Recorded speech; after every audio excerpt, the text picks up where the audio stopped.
And welcome to another episode of Give Me a Minute. Although today I'm asking you to give me just that little bit more, okay? Because we want to get a little bit more in depth into what we should be doing with our bodies when it comes to doing Pilates or any kind of functional exercise. You need to be aware of what's happening throughout your body.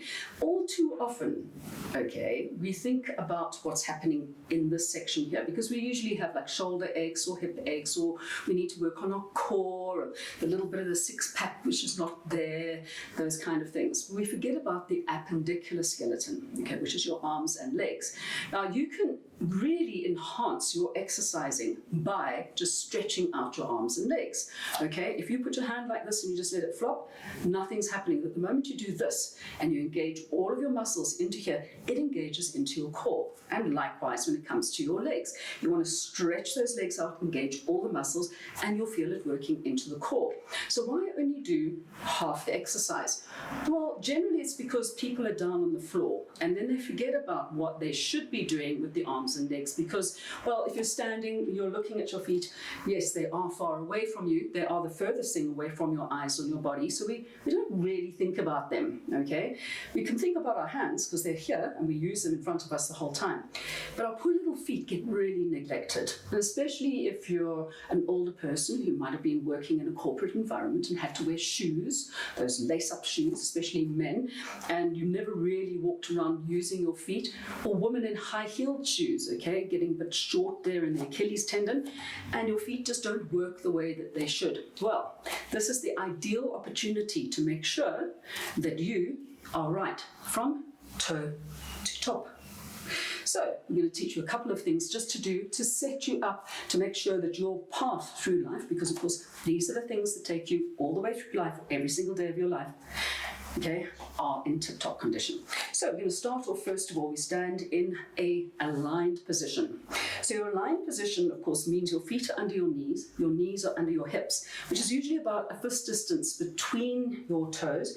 Pull all the toes right up, stretch them up towards the ceiling, and then just placing them down one at a time onto the mat and settle yourself into all four corners of your feet.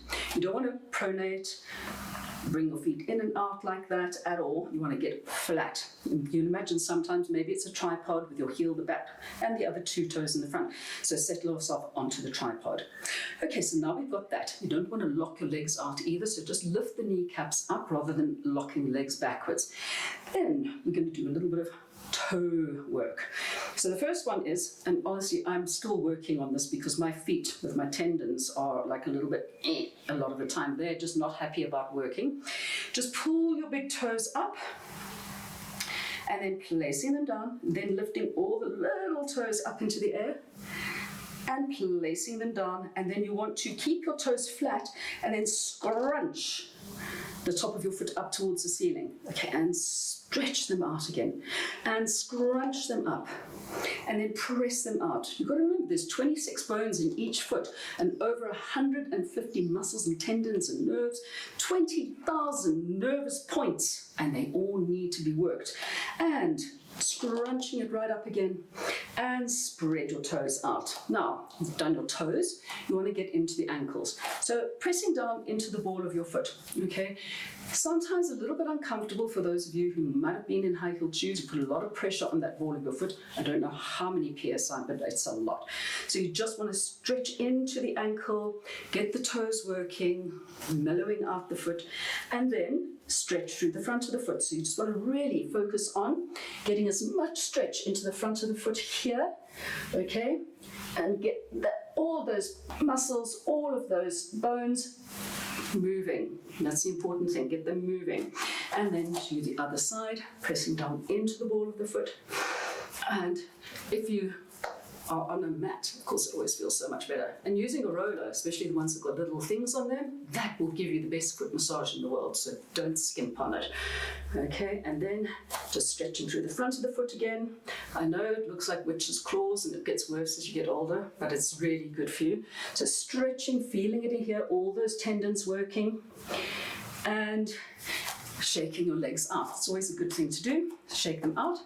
Then taking the foot out to the front, helps your balance. You can, if you need to, step off of the mat onto the floor if you find that it's a little bit imbalanced, because sometimes even this much makes a big difference, okay? And you're just going to rotate the foot and ankle, just gently, one direction first of all, about 8 to 10 times, and then change direction the other way, and then flex that foot back towards you. So you push away with the heel, pull the toes right back towards you, engaging all the muscles in the leg, pointing it out, and flex, and point, and flex, and point, and one more flex, and point, and then take it to the other side. For those of us who did ballet when we were like about 5 or 6 years old, there were always naughty toes and good toes. I'm sure that some people might remember that. And just getting into that ankle and change the direction and flexing that foot back towards you, push away with the heel, really feel it working all the way up to here, and point, whoops, and flex and point, keep going, and shake the leg out, and there you are. The bottom part of your body is all ready and waiting to get up a little bit higher.